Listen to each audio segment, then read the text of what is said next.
Hi, everyone. Thank you so much for being here. My name is Callie Goode, and this is the Differently in Motion podcast.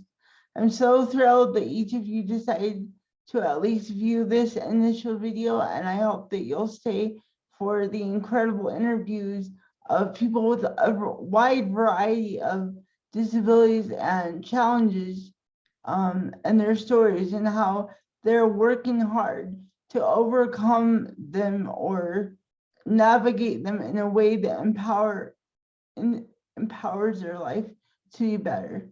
So with that, I hope everyone enjoys the episodes that follow this video. But for right now, I wanted to share a little bit about my story that many of you may have not heard yet. If you have, welcome to my next and newest project. You know that this won't be the newest project for very much longer if you already know me. But with that said, I wanted to get a little video out about my story and how I've navigated my own disability to empower my life. So I guess my story starts when I was 19 years old, and um, I have a physical disability called a cerebral palsy, and I'm an incomplete quadriplegic, and I can't move or walk at all on my own. And up until this very second, my parents still help me and take care of me, and I'm very blessed in that. But when I was 19 years old, I had mentally, emotionally, and spiritually hit a wall with my disability. I didn't understand why God put me here on this earth, in this body, in this house. I couldn't move, so how was I supposed to like do anything? And I was just in a really bad mental state. And I told my best friend, and he was absolutely horrified that I felt this way. And I actually kept asking God to just like take me home, not in a suicidal way or anything, but I was just like completely depleted of um any fight to keep going. I also turned my hate of my and disappointment and disillusionment inside myself, and I hated myself. I told myself I hated myself every single day, and I was just like beating myself up basically. And so with that, um I told my best friend, and he was sad and just shocked that I felt this way, because on the outside I was happy and loving and kind and grateful and all of the things that you would expect from a completely emotionally stable person. But on the inside, I was crying out for help. So I told him, and he was shocked. And so I didn't even tell my parents, because I was like, wow, like, what kind of daughter am I to say that I need, and I want my life to change? If I tell them this, I'm going to be a horrible daughter. And I can't tell them this, because how would they feel? Are they going to feel like they're a failure, more of a failure than I feel right now?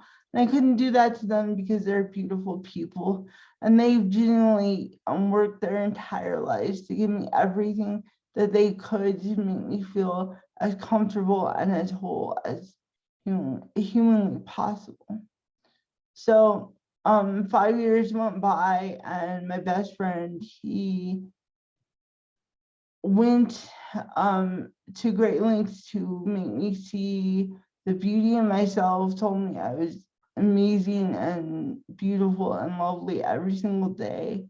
And because he was in a similar situation physically that I'm in, he understood my my mental situation as well. And so he kept showing me what was possible, because he had experienced a lot of things in my life, or in his life, that I was not able to experience. So he had a different perspective to help me see that there was more than this house and these walls and my bed and, just my day-to-day life. There was more to go after, despite my physical situation. So in 2011, my story gets a little bit darker before it gets brighter. My dad was involved in a horse accident, which caused him to have a traumatic brain injury, severe bruising, and broken ribs on severe bruising on one side of his body and broken ribs. And this situation caused both of my parents to be taken away from me for about a month, maybe a little bit over. And this is the first time I had ever been away from my parents in my life. And so with that, I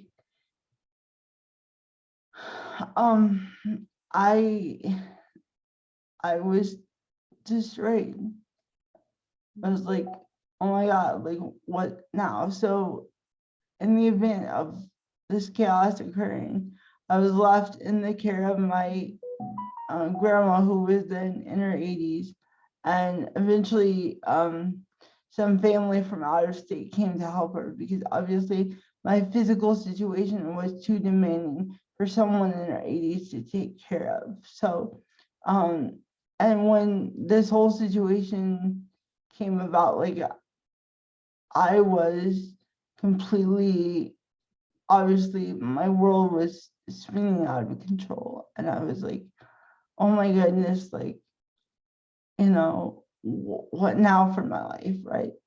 And so as we navigated all of the challenges around all of this, both my situation and my dad's hospitalization at the time, I discovered that I was really unhappy. So I called my mom one day at the hospital and I said, hey, look, like we need to change something about my physical situation. I need to get out of here. I need to have like more of a support system. I need all these things. And she's like, well, honey, let's get your dad out of the hospital, and then we'll talk about it as a family when we get home. So around a month later, my dad finally gets out of the hospital. He spent like I think a little more than a month in the hospital. And so when he gets home, he still has a bunch of challenges, and there's people coming in and out, and all of these appointments and expectations that you have to have when getting a traumatic brain injury patient out of the hospital.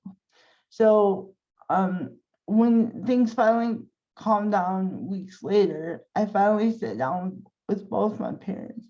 They said, hey, look, I'm really unhappy. I don't know what to do. Like, this has to change. So the plan was for me to move in with my best friend. And so in doing so, we realized that, of course, we had to go through the normal channels. But I didn't know anything about the system, or the quote unquote system, or how it worked, or who I needed to speak with. And my best friend didn't either. He's like, hey, just call this number, right? So, and my parents didn't know anything, because they had successfully provided all my care and all my equipment by themselves, completely on their own dime. So we were completely outside of the typical disability world, which has some amazing advantages and a few little disadvantages, but I'll talk about that in a moment. So so I finally make that first phone call, and I can never properly explain how horrified I was. I was almost at the point of hyperventilating, trying to explain to the lady what I needed, what needed to be done, what needed to be, heard about my story and my case and whatnot. So as we go further down this journey, we realize that it's not going to be as easy as we thought, because they want to put me in a box. And those who know me know that I'm like a unicorn in a field of zebras. And they were trying to take away my horn and my color and make me just black and white. And I wasn't capitulating to their request, because I was raised to be an independent soul, and I very much believe that God put me on this earth to be a trailblazer and to make big things happen. So as we carry down this path, I'm also working as a virtual assistant, which was an idea given to me from my now business partner, who you will meet on this podcast, because we're co-hosting it at some point. And so she suggested that I be a virtual assistant, and that was a great opportunity because it allowed me to gain a lot of skills, learn how to meet people and talk to people. And that, I mean, every milestone I hit from multiple directions was necessary. So also through this whole process, I was my mom suggested that I talk to my counselor about this new chapter in life around what I wanted to have done. And of course, she was more than willing to do whatever she could to help. So over the next several years, I slowly, and I mean very slowly, unpacked all my baggages, wounds, and traumas around my life, around my worth, around boundaries, around people, around money, around every possible layer and level of life you can possibly imagine. And so that all kind of happened in the same time. Well, like I said, it wasn't as easy as we had hoped. And the system, as it were, wasn't really willing to see me in my full power and potential. And so with that, I found myself very disgruntled about what my next steps were. So I go, so fast forward all the way to the pandemic of 2020, and I'm still not getting anywhere, and people are still not really hearing the level of success that I want to have, and hearing the level of life that I want to live, simply because it's not the status quo in the disability world.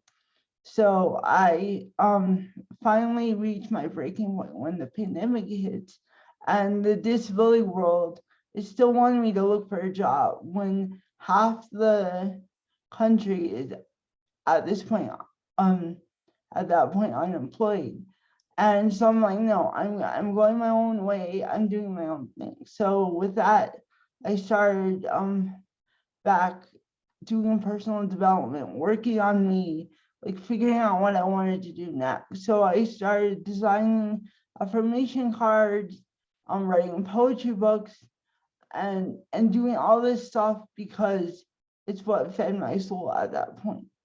Well, in the next coming weeks and months, there will be links down below to show you all what I've been working on. But in the meantime, I wanted to create podcasts so I could tell my story, and so I could interview those like me who have incredible stories of redemption, who have stories to tell and things to share about their lives and their journeys, and who really want to look at their disability from an empowered state and share their positivity, their light, and their story with the world. So I hope you will join me on this journey. I'm so excited that everyone is here. Please keep following the channel for updates, for new episodes dropping every Sunday. And I'm so excited that everyone's here. Also, don't forget to click on the links and the descriptions below each video to learn about my story, about where you can buy my products, and also the products and stories of my guests that are going to be featured. But with that, I'd like to wish you all a wonderful day, and thank you so much for watching the first episode of the Differently in Motion podcast. Thanks, everyone. Bye.